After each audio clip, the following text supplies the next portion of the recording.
You were against same-sex marriage. Now you're for it. You defended President Obama's immigration policies. Now you say they're too harsh. You supported his trade deal dozens of times. You even called it the gold standard. Now, suddenly last week, you're against it. Will you say anything to get elected?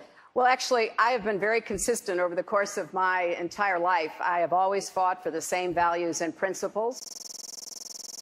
Do you think New York State should recognize gay marriage? No. No. Okay.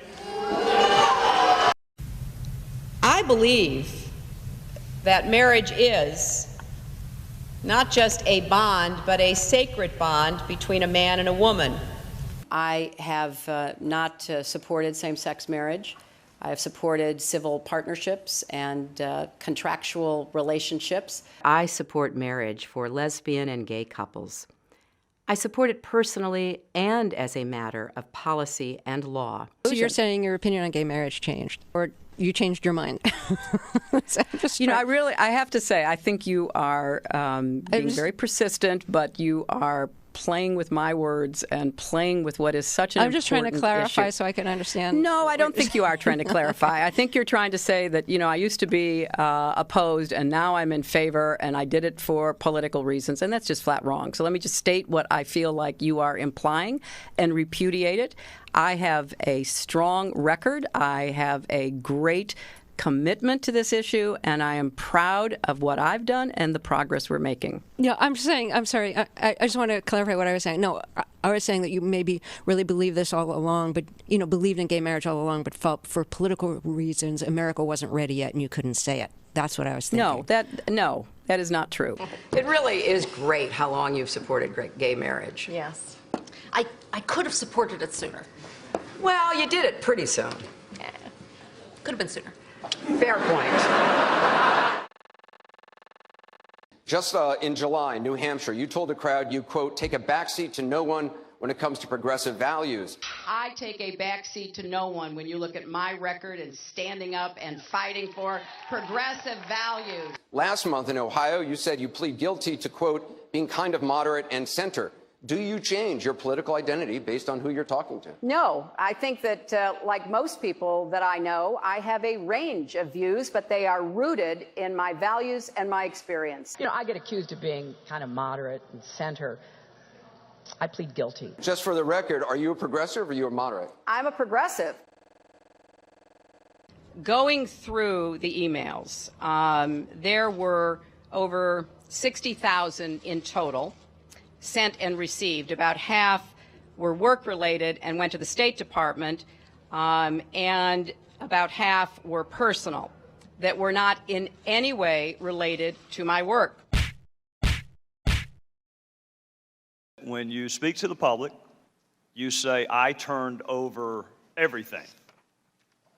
That's, for the most part, a direct quote. When you talk to the public, you say, I turned over everything. 90 to 95% of my work-related emails were in the state system. If they wanted to see them, they would certainly have been able to do so. You know what? That is maybe the 10th time you have cited that figure today. It is. And I have not heard anyone other than you ever cite that figure. Who told you that 90 to 95% of your emails were in the State Department system? Who told you that?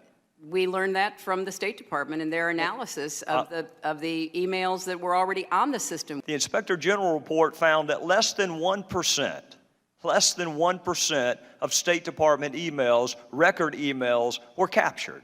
So they give a number of less than 1%, and you give a number of 90%.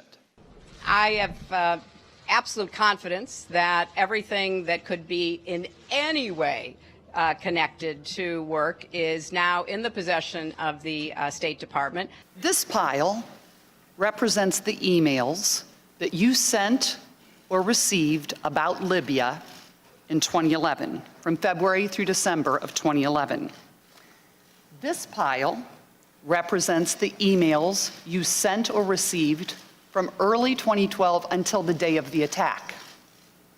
There are 795 emails in this pile.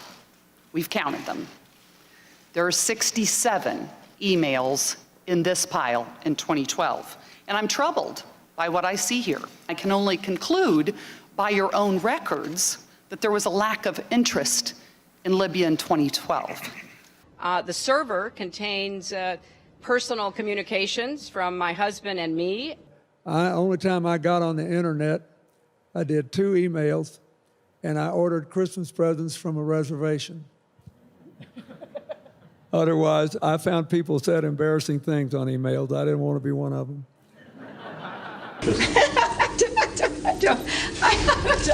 I mean, and how many angels dance on the head of a pin? I have really nothing to.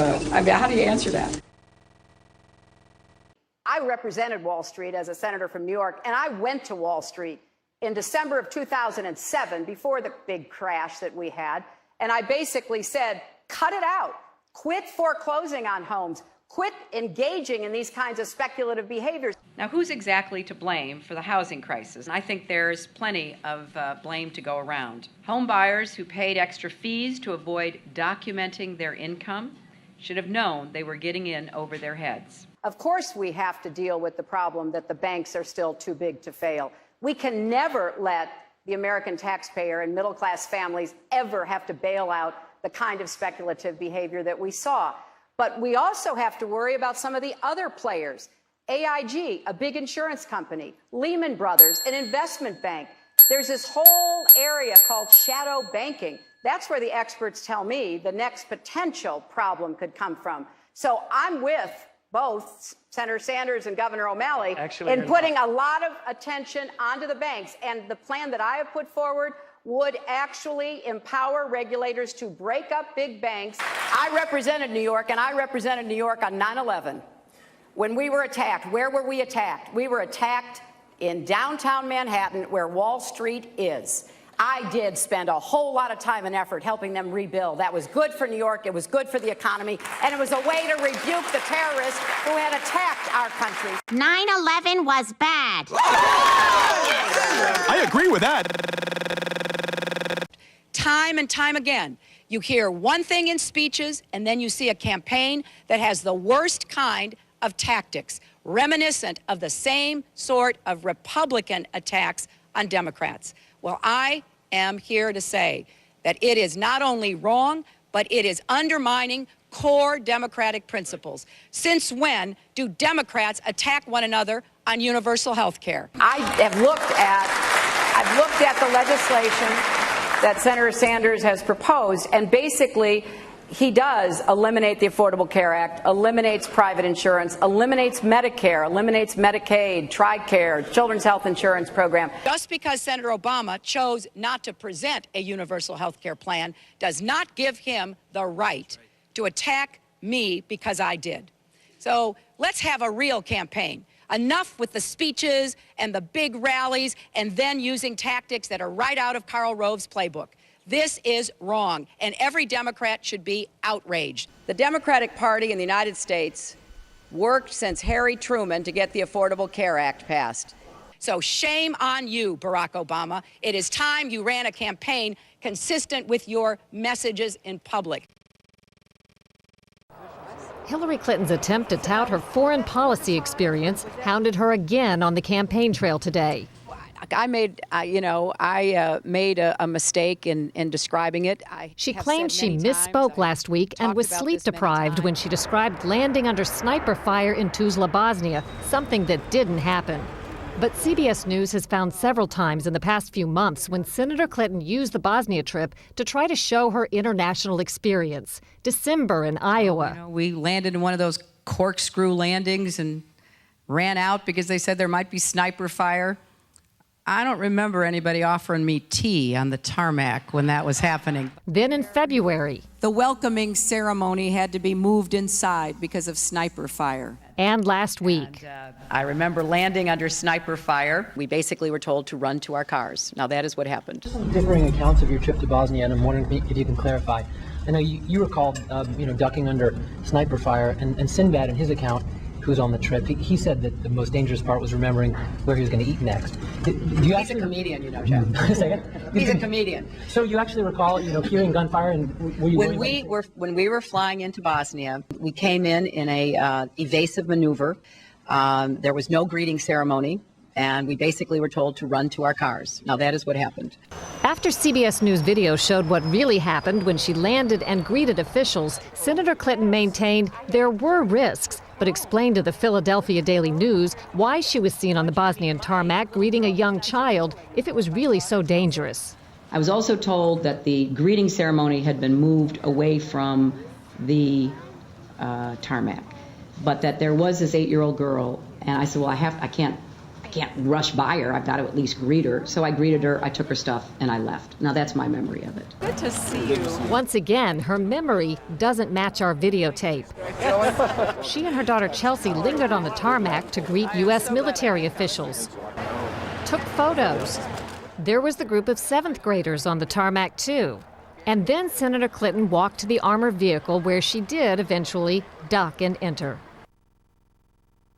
It was one of the highlights of President Clinton's first term, passage of the North American Free Trade Agreement, also known as NAFTA. Critics blame NAFTA for the loss of manufacturing jobs in industrial states, including Ohio and Pennsylvania. Hillary Clinton helped get NAFTA approved. She held at least 5 meetings to strategize about how to win congressional approval. She helped the White House block opposition from labor and environmental groups, and she was the featured speaker at a crucial meeting. Participants in that event said, quote, her remarks were totally pro-NAFTA. There was no equivocation for her support for NAFTA at the time.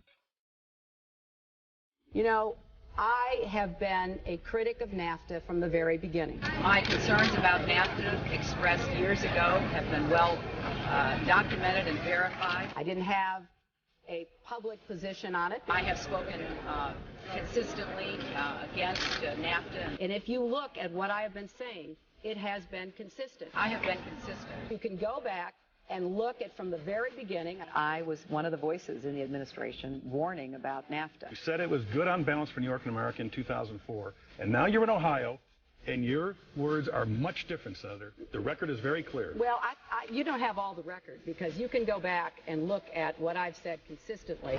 Oh, I think that everybody is in favor of free and fair trade, and I think that NAFTA is proving its worth. I think on balance, NAFTA has been good for New York and America. Was NAFTA a mistake?